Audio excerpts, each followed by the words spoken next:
வணக்கம். இன்னைக்கு பார்த்தீங்கன்னா, சேலத்தில் விஜயோட பிரச்சாரத்துக்கு 5000 பேர் தான் பாஸ் கொடுத்துருக்காங்க. பாஸை தாண்டி யாருமே உள்ளே வரக்கூடாது அப்படின்னு சொல்லிட்டாங்க.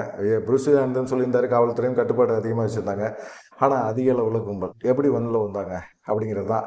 வெயில் வேறு அதிகம். உள்ளே உட்காந்து விஜய் பேச்சை கேட்குறதுக்கு சேர் கிடையாது. நிறைய பெண்கள் கும்பல் அதிகமாக வந்திருக்குது. அந்த கும்பல் உட்காந்து பார்க்குறதுக்கு சேர் போடலை அப்படின்னா, மதுரை மாநாட்டில் ஒப்பந்ததாரர்கள் கொண்டு வந்த சேரு நல்ல பல்காக கொண்டாந்து இறக்குனாங்க. ஆனால் கொண்டு போகும்போது குப்பையாக அள்ளிட்டு போனாங்க. அதனால் ஒப்பந்ததாரர்கள்லாம் பார்த்திங்கன்னா, விஜயோட மாநாடா, விஜயோட பிரச்சார கூட்டமாக எதுக்குமே சேர் தர மாட்டோம் அப்படிங்கிற மாதிரி அவங்க இருக்கிறாங்க. ஆனால் பார்த்தீங்கன்னா, இந்த கூட்டத்துக்கும் பார்த்தீங்கன்னா, விஜய் 3 மணி நேரம் தாமதமாக வந்திருக்கிறாரு. தாமதம் தான் மிகப்பெரிய ஒரு பிரச்சனையை விஜய்க்கு உருவாக்கிக்கிட்டே இருக்கு. கரெக்டான சொன்ன டயத்தில் ஏன் விஜய்னால வர முடியல? இப்போ பாருங்க, இன்னைக்கு ஒரு உயிர் பலி இருக்கு. வடமாநில தொழிலாளி ஒரு வெள்ளிப்பட்டறையில் வேலை பார்க்குற ஒரு பையன் விஜயோட பார்க்கணும் அப்படிங்கிற ஒரு ஆசை, ஆர்வம். அந்த ஆர்வத்தில் அவனும் வந்திருக்கிறான். ஏகப்பட்ட பேர் மயக்கப்பட்டு விழுந்துருக்கிறாங்க. பெண்களும் மயக்கப்பட்டு விழுந்துருக்கிறாங்க. எல்லாத்துக்கும் பார்த்தீங்கன்னா 2 மருத்துவ முகாம் வச்சுருந்துருக்காங்க. அதில் உடனே அவங்களுக்கெல்லாம் தேவையான இதெல்லாம் பண்ணியிருக்காங்க. குடிநீர் வசதி பண்ணியிருக்காங்க. சாப்பாடு வசதி பண்ணலை. மற்றபடி எல்லா வசதியும் பண்ணியிருக்கிறாங்க. ஆனாலும் அதை தாண்டி கும்பல் எப்படி 5000 பேருக்கு கொடுத்த பாசி எப்படி இவ்வளோ பேருக்கு வந்துச்சே பார்த்தீங்கன்னா, எல்லாரும் கலர் ஜெராக்ஸ் எடுத்து வந்திருக்காங்க. ஒரு கும்பல் ஒரு 10 பேர், ஒரு 100 பேர், 1000 பேர் அப்படியே காவல்துறையிட்ட இந்த என்கிட்ட பாஸ் இருக்குது, என்கிட்ட பாஸ் இருக்குன்னு காட்டினா அவங்க என்ன தான் பார்ப்பாங்க? இது ஒரிஜினலாக ஜெராக்ஸ்ன்னு அவங்க பார்க்க முடியுமா? போய் தொலைங்கடா அப்படின்னு சொல்லி விடுறது தான். இன்றைக்கி ஒரு மயக்கம் போட்டு சேலத்தில் ஒரு மகாராஷ்டிரா சேர்ந்த ஒரு மாநில இளைஞர் சூரத் அப்படிங்கிற ஒரு பையன் 37 வயசு இறந்துட்டான். என்ன பண்ண முடியும்? பிரச்சாரம் அப்படின்னு வந்தாலே கரூர் சம்பவம் நடந்ததுலேருந்து இன்னும் வரைக்கும் பார்த்தீங்கன்னா அதுலேருந்து மீண்டு வரல. அதுக்குள்ளே இன்னொரு சம்பவம் நடந்து போச்சு. விஜய் பிரச்சாரம் அப்படின்னாலே ஒரு இறப்பு நிச்சயம் அப்படிங்கிற மாதிரி இருக்குது. அவ்வளவும் தெரிஞ்ச பிறகும் பெண்கள் எப்படியா இவ்வளோ கும்பல் வந்தாங்க அப்படிங்கிற ஒரு கேள்வி தான் இருக்குது. இந்த பிரச்சாரத்தில் விஜய் என்ன பேசினாரு அப்படிங்கிற ஒரு விஷயமும் பார்க்கப்படுது. விஜய் எல்லாருமே சொல்கிறாங்க, என்ன அனுபவம் இருக்குது விஜய்க்கு? சினிமாவில் நடிச்சு டைரக்டாக முதலமைச்சர் ஆகிடணும் அப்படிங்கிற ஒரு எண்ணத்தில் தானே, அதிகாரத்தை கைப்பற்றணும் அப்படிங்கிற ஒரு நினப்பில் தானே விஜய் அரசியலுக்குள்ளே வந்திருக்கிறாரு அப்படின்னு சொல்கிறாங்க. அதிகாரத்தை கைப்பற்றி நீங்களாம் என்ன பண்ணியிருக்கீங்க? என்ன செஞ்சுருக்கீங்க? கொள்ளையடிக்கிறத தவிர உங்களுக்கு என்ன இருக்குது? தனியாக சொந்தமாக நீங்கள் கட்சி ஆரம்பிச்சிங்களா? இல்லையே. அடுத்தவங்க வளர்த்து வச்ச ஒரு கட்சி. அந்த கட்சியில் நீங்கள் உட்காந்துக்கிட்டு நீங்கள் எங்களோட ஆட்சியை அகற்ற முடியுமா அப்படி இப்படிலாம் பேசுகிறீங்க.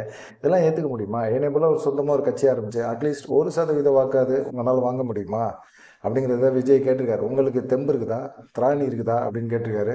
30 வருஷமாக ஆட்சியில் இருக்கிற கட்சிகளே, மிகப்பெரிய ஒரு கட்சிகளே சரி, 75 வருஷம் ஆட்சியில் இருக்கிற கட்சிகளும் சரி, 50 வருட கட்சிகளும் சரி, எல்லா ஆட்சி அதிகாரத்தில் இருந்துக்கிட்டு இவங்க என்ன பண்ணியிருக்கிறாங்க?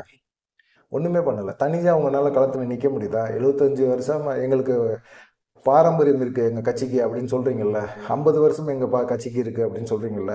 உங்களால் தனிச்சு போட்டி போட முடியுதா? கூட்டணி கட்சிகளோட தானே உங்களால் போட்டி போட முடியுது. உங்களால் ஒன்றுமே செய்ய முடியல. நான் கட்சி ஆரம்பிச்சிருக்கேன், தாவேகானுங்கிற பேரில் கட்சி ஆரம்பிச்சிருக்கேன், இன்றைக்கி 30% வாக்குகளை பெற முடியும் அப்படின்னு சர்வே சொல்லுது அப்படின்னா, உங்களால் 1% வாக்குகளோட தனியாக கட்சி ஆரம்பித்து உங்களால் செயல்படுத்த முடியுமா? கட்சியை உங்களை யார் ஆரம்பிச்சது? திராவிட முன்னேற்ற கழகத்தை அண்ணா ஆரம்பிச்சாரு. இன்னைக்கு அண்ணாவோட நிலைமை என்ன இருக்கு? அண்ணாவுடைய குடும்பத்தார் எங்க? அந்த கட்சியில எங்க இருக்கிறாங்க? கட்சியில அவங்க இருக்கிறாங்களா? இல்லையே. அந்த குடும்பத்துக்கு ஏதாவது நீங்க உதவி செய்றீங்களா? இல்லையே. யாரோ ஒருத்தர் ஒரு கட்சியை உருவாக்குனாரு. அந்த கட்சிக்கு நீங்க தொடர்ந்து பயணம் பண்றீங்க, நீங்க அனுபவிக்கிறீங்க, நீங்க கொள்ளையடிக்கிறீங்க அப்படிங்கிற ஒரு விஷயத்தையும், அதே போல எம்ஜிஆர் அதிமுக ஆரம்பிச்சாரு. அதுக்கப்புறமா அந்த கட்சியை வளர்த்தது ஜெயலலிதா. இவங்கெல்லாம் வளர்த்து கட்சியை ஆரம்பிச்சு கட்சியை வளர்த்து விட்டு போயிடாங்க. இன்னைக்கு எடப்பாடி பழனிசாமி உட்காந்துக்கிட்டு கொண்டாடலையா? கொள்ளையடிக்கலையா? கூட்டு சேர்ந்துக்கலையா? நேரடியாகவோ மறைமுறையாகவோ பாஜகவோட சரண்டர் ஆகலையா?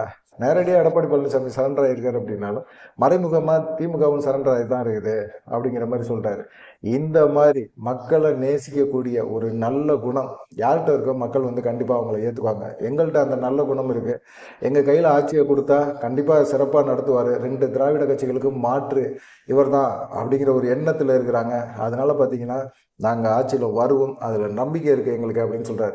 என்னையா நீ உனக்கு அரசியல் இருக்குது, அனுபவம் இருக்குது அப்படின்னு சொன்னால், பெரிய பெரிய படிப்பாளிகள்லாம் தேவையில்லை. காமராஜருக்கு இருந்த ஞானம் போதாதா? எம்ஜிஆர் மாதிரி இருந்த மக்களோட ஈர்ப்பு சக்தி இருந்தால் போதாதா? எங்களுக்கு மக்கள் சக்தியே போதும், மற்றவங்களுடைய அட்வைஸ்லாம் எங்களுக்கு தேவையே கிடையாது அப்படிங்கிற மாதிரி பேசுகிறாரு. என்னாலையும் சூப்பரான ஒரு ஆட்சியை கொடுக்க முடியும் அப்படின்னு சொன்னார். 4.5 வருஷம் ஆட்சியை ஆரம்பிச்சாச்சு, கட்சி நடத்தி முடிச்சாச்சு. திமுக ஆட்சியில் இருந்தாச்சு. இப்போ தேர்தல் வரப்போகுது. இப்போ போய் முதலமைச்சர் போய் கேட்குறாரு, உங்களுடைய கனவுகளை சொல்லுங்கன்னு கேட்குறாரு. கட்சியை வந்து ஆட்சியில் உட்கார்ந்த உடனே மக்கள்கிட்ட போய் கேட்கணும்ல, உங்களுடைய கனவுகள் என்ன? நீங்கள் சொல்லுங்கள், அதை நிறைவேற்றி தரோம். நாங்கள் திமுக திராவிட மாடல் கட்சி, நாங்கள் கண்டிப்பாக அதை நிறைவேற்றி தரோம் அப்படின்னு சொல்லணுமா வேணாமா? அதை விட்டுட்டு இப்போ ஆட்சி முடிய போகும்போது உங்களுடைய கனவுகள் என்ன? உங்களுக்கு சொந்த வீடு இல்லையா? சொந்த வீடு உடனே கட்டித்தரோம் அப்படியெல்லாம் பேசுகிறீங்களே, இதெல்லாம் உங்களுக்கெல்லாம் நியாயமாக இருக்குதா?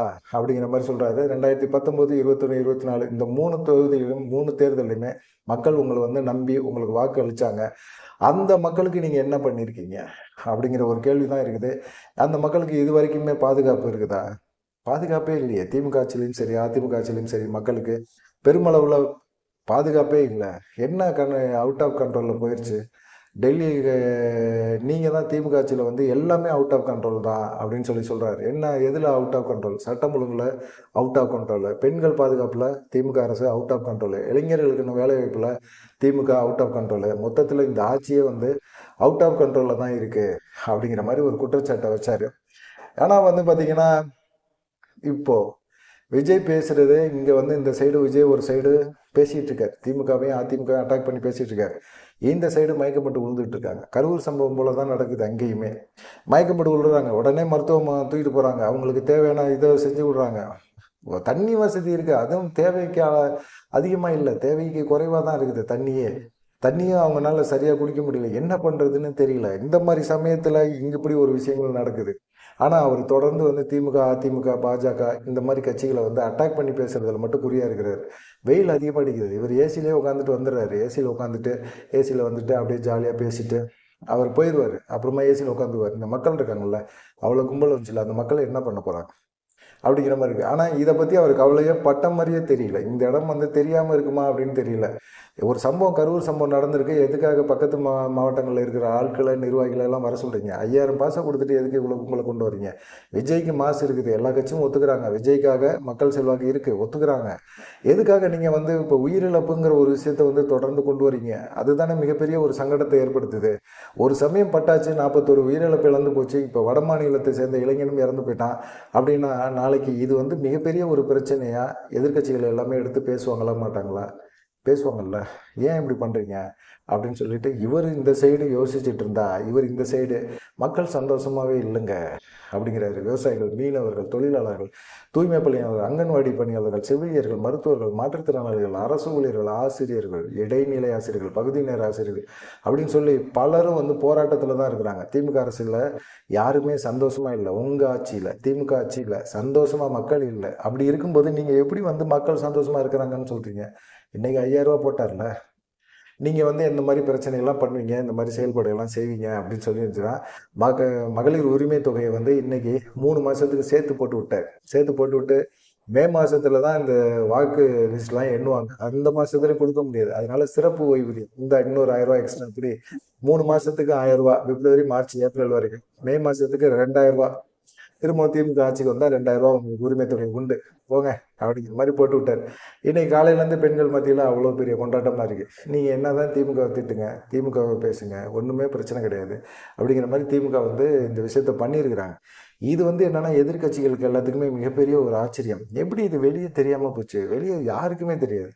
இவ்வளோ பெரிய விஷயங்களை பண்ணியிருக்காங்க. இந்த விஷயம் வெளியே தெரியாமல் இவ்வளோ சீக்கிரட்டாக இவங்களால பண்ண முடியுது அப்படின்னா திமுக என்ன வேணாலும் பண்ணுவியா அப்படிங்கிற ஒரு எண்ணம் எல்லாத்துக்குமே இருக்குது. பார்க்கலாம் என்ன பண்ணியிருக்காங்க, என்ன பண்ண போகிறாங்க அப்படிங்கிற விஷயமே. தொடர்ந்து இந்த இழப்புகள், உயிரிழப்புகள் விஜயோட பிரச்சாரத்தில் இருக்குது. இதை விஜய் கவனத்தில் கொள்ளணும். இதை வச்சு வந்து எதிர்கட்சிகள் வந்து திரும்பவும் அட்டாக் பண்ணுவாங்க. பார்க்கலாம் விஜய் என்னென்ன ஸ்டெப் எடுக்க போகிறாரு அப்படிங்கிற ஒரு விஷயத்த மறக்காமல் கமெண்ட் பண்ணுங்கள். நன்றி, வணக்கம்.